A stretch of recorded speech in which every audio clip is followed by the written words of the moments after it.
जब बहुत ज़्यादा एक्साइटमेंट होती है ना किसी काम को करने की, तो ये हाल तो ज़रूरी होता है भाई। So hello guys, welcome back to my channel Pooja Bhatt के व्लॉग्स। कैसे हैं आप सब? I hope you all are doing good. मैं भी बहुत बढ़िया हूँ।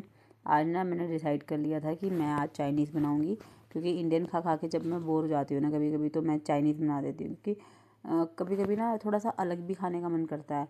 और मेरा क्या है कि अगर मैं चाइनीज़ बनाती हूँ ना, तो फिर वैसे अगर हम बाहर से खाएं तो हमें गिल्ट हो जाता है यार कि हमने बाहर का खा लिया, ऐसा होगा वैसा होगा, अनहाइजीनिक होगा, हेल्दी नहीं होगा। हाँ ऑब्वियसली, तो घर में भी मैं बना रही हूँ तो उसमें काफ़ी सारी चीज़ें अनहेल्दी डलती है, जैसे सोया सॉस वगैरह, वो सारी चीज़ें। बट फिर भी इतना ना गिल्ट नहीं होता जितना गिल्ट तब होता है जब हम बाहर से ला के खाते हैं।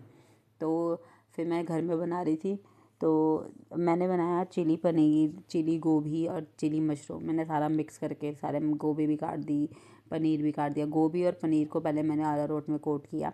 अरारोट में गोभी और पनीर कोट करने के बाद उसको मैंने फ्राई किया तेल में। पहले मैंने गोभी और अरारोट को ही फ्राई किया, उसके बाद मैंने इसमें मशरूम कट करके मशरूम डाली और मशरूम को फ्राई किया। बताऊँ क्यों? क्योंकि मशरूम ना बहुत ज़्यादा पानी छोड़ती है, आपको पता ही है। और तेल भी ना उसके बाद अजीब सा हो जाता है मशरूम डालने के बाद यार, बहुत मतलब उसमें पानी पानी सा आ जाता है। बट खाना है तो कोई बात नहीं, इतना तो करना ही पड़ेगा। तो मैंने इसको फ्राई कर दिया था। ये फ्राई करके मैंने सारा हॉट केस में रख दिया था। उसके बाद मैंने ना चावल मैंने सीधा कुकर में सीटी मरवा दी थी, क्योंकि मेरे को बनाने थे फ्राइड राइस और चिली पनीर। तो फ्राइड राइस में क्या बोलते हैं, राइस को वैसे हाफ़ वो करना होता है, बट मैंने क्या किया, सीधा कुकर में सीटी मरवा दी। और फिर ताकि शॉर्टकट में काम हो जाए, क्योंकि ये काम मैं रात को कर रही थी, रात का डिनर बना रही थी, तो बहुत टाइम भी लगता है। फिर शिवाय भी बार बार परेशान कर रहा था, उसको मैंने बड़ी मुश्किल से उसके पापा के पास ना रोका हुआ था। तो सबसे पहले मैंने फ्राइड राइस ही बनाए।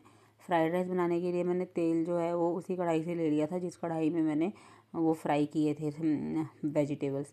तो उस कढ़ाई से मैंने दूसरी कढ़ाई में तेल थोड़ा सा लिया। उस तेल से फिर मैंने उस तेल में मैंने ये अनियन और गार्लिक और अदरक, ये सारी चीज़ें डाली। उसके बाद इनको फटाफट फटाफट सौते किया। सौते करने के बाद इनको मैं फ्राई कर रही थी, बीच बीच में बेदा भी आ रही थी और भाग रही थी। तो उसको मैंने उसकी कॉफ़ी बना के दी। कॉफ़ी मतलब वही आपको पता ही है सबको कि हाँ, मैं उसको शक्कर मिला के दूध डाल के दे देती हूँ उसके पिंक कप में। तो वो भी दे चल ही रहा था काम साइड बाय साइड। और मैं अपना फ्राइड राइस बना रही थी। तो फ्राइड राइस में पहले जब ये प्याज और तब तक लहसुन बेदा आ और गई कि अदरक मुझे पहले भून मेरी चुका था। कॉफ़ी दो, तो मैंने उसको अपनी कॉफ़ी दी उसकी। उसके बाद मैंने इसमें शिमला मिर्च और गाजर वगैरह, ये सारी वेजिटेबल्स जो होती हैं जो डलती है फ्राइड राइस में, वो सारे डाली। उनको अच्छे से पहले सौते किया।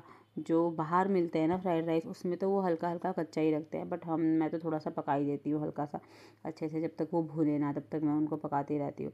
तो मैंने ना ये फ्राइड राइस वगैरह बनाने के लिए और ये चिली मशरूम और चिली पनीर बनाने के लिए ना मैंने ये मंगवाए थे चिंग्स के मसाले। तो ये ना बहुत ज़्यादा अच्छा फ्लेवर देते हैं इसमें, और लगता ही नहीं है कि घर में बनाया है, ऐसा लगता है कि हाँ बाहर से ही लेके आए हैं। तो मैंने उसमें वो भी यूज़ किए चिंग्स के मसाले।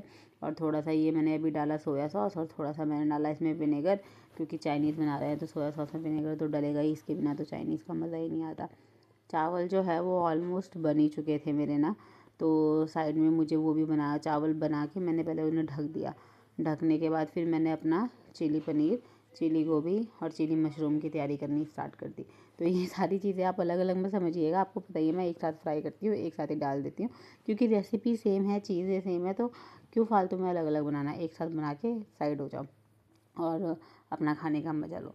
तो पहले मैंने अदरक और लहसुन को उसमें भुना, उसके बाद मैंने प्याज डाला। प्याज डालने के बाद उसको अच्छे से उनकी भुनाई की। भुनाई करने के बाद फिर जो अपनी नॉर्मल बेसिक वेजिटेबल्स होती हैं जो डलती हैं, उसमें शिमला मिर्च और गाजर, तो ये डाली मैंने पत्ता गोभी वगैरह नहीं डाली थी। वैसे कई लोग डालते हैं, कई लोग नहीं डालते। जैसे घर में तो ये है कि आप डाल सकते हो, घर में मैं डाल देती हूँ, हाँ बाहर बाज़ार वाले तो नहीं डालते हैं ना। तो मैंने सारी वेजिटेबल्स पहले डाली उसमें। उनके बाद उन वेजिटेबल्स को सौते किया। सौते करने के बाद फिर मैंने जो है इसमें वही चिंग्स का जो मसाला होता है ना, जो मैं बाज़ार से लेके आई थी, वो डाला। और ये जो अरारोट का जो पेस्ट था ना, अरारोट मतलब अरारोट को हम पानी में घोल के जो पेस्ट बनाते हैं, वो पेस्ट भी इसमें डालना पड़ता है ताकि हल्की सी थिकनेस आ जाए। और वही चिंग्स का मसाला डाल के, थोड़ा सा सोया सॉस और थोड़ा सा विनेगर डाल के, इसमें मैंने फिर लास्ट में ये डाल दी थी वेजिटेबल्स। तो मेरा ये जो है चाइनीज़ ना बन चुका था।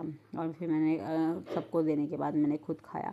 फिर शिवाय ना बहुत परेशान कर रहा था, नहीं रुक रहा था बाहर, तो फिर उसको मैं अपने पास ही ले आई। फिर मैंने उसको गोदी में गोदी को थोड़ी देर गोदी में लेके रखा, उसके बाद उसको नीचे छोड़ दिया। फिर मैं अपना खाना खाने लग गई। ये मेरी प्लेट सज चुकी थी चाइनीज़ की। मैं ना बहुत खुश थी। मैं ना जब भी मेरा कुछ चीट मील करने का मन करता है ना, तो घर में मैं ये चाइनीज़ वगैरह बनाना ही प्रेफर करती हूँ। सबसे बड़ी बात तो यही है जो मैंने आपको पहले बताया कि मुझे गिल्ट नहीं होता फिर कि हाँ मैंने कुछ बाहर का खा लिया। ऑब्वियसली सारी चीज़ें इसमें बाहर की डली हैं, मसाले वगैरह, बट ये है कि फिर भी यार हम घर में अपना हाइजीन तरीके से बनाते हैं, अच्छा बनाते हैं, और इसमें कोई मतलब मिलावट नहीं होती, तो वो अच्छा ही होता है घर का बना हुआ। हमने अपने हाथों से बनाया है तो हमें पता है हमने क्या क्या चीज़ें डाली हैं। तो ये सब बनाने के बाद ना फिर मेरा स्वीट डिश खाने का मन हुआ। तो गाजर बहुत सारे पड़े हुए थे, पहले से ही सोच रही थी 2-3 दिन से कि गाजर का हलवा बनाना है, गाजर का हलवा बनाना है। फिर मैंने सोचा मौका भी है, दस्तूर भी है, शिवाय को मैंने वॉकर पे रख दिया था, और वो मेरे आगे पीछे घूम रहा था, और मैं यहाँ पे अपना काम करने लगी थी गाजर के हलवे के लिए। तो आप लोगों को पता ही है कि मैं पहले भी जब भी गाजर का हलवा बनाती हूँ, मैं साइड में पहले दूध बॉईल करने के लिए पतीली में रख दूँगी, और जब तक दूध बॉईल होता रहेगा तब तक मैं ये गाजर ग्रेट करती रहती हूँ। साथ के साथ मेरी ग्रेटिंग चलती रहती है। मैं मतलब ऐसे नहीं करती। लोग मुझे पता है कि हाँ पहले बाहर बैठेंगे आराम से, फिर ग्रेट करेंगे, फिर अंदर किचन में आएंगे, बट मैं नहीं, मेरा कुकिंग का तरीका ऐसा ही है। मैं साइड बाय साइड करती हूँ। इसमें मेरे को फास्ट भी लगता है, और मेरे पास इतना मतलब टाइम ज़्यादा वो नहीं होता। और ये देखिए जी, जब आप बहुत ज़्यादा एक्साइटेड होते हो तो मेरे साथ तो यही होता है। मैं ना थोड़ी देर के लिए बाहर गई और मेरा सारा दूध उबल गया यार। इतना बुरा लगा मुझे, इतना बुरा लगा, क्योंकि ये फिर किसी काम का भी नहीं बचता। वैसे तो हमारे तो खैर काम आ ही जाता है, क्योंकि हम इसको गाय की मतलब गाय का जो हम खाना रखते हैं ना जिस बाल्टी में, उस बकेट में डाल देते हैं। बट फिर भी यार बुरा तो लगता ही है ना। मैं इतना अच्छा गाजर का हलवा ऑल तो बहुत अच्छा बना, बट फिर भी थोड़ा दूध वेस्ट हो गया, तो मेरा काम बढ़ गया। सबसे बड़ी बात तो ये होती है कि जब भी ऐसा कुछ होता है ना इंसिडेंट, तो काम बहुत ज़्यादा बढ़ जाता है घर में ना, तो वो बहुत अजीब लगता है। तो यही था मेरा आज अगर का आपको व्लॉग। अच्छा लगा तो please like share and subscribe my channel. और अगर आप मेरे को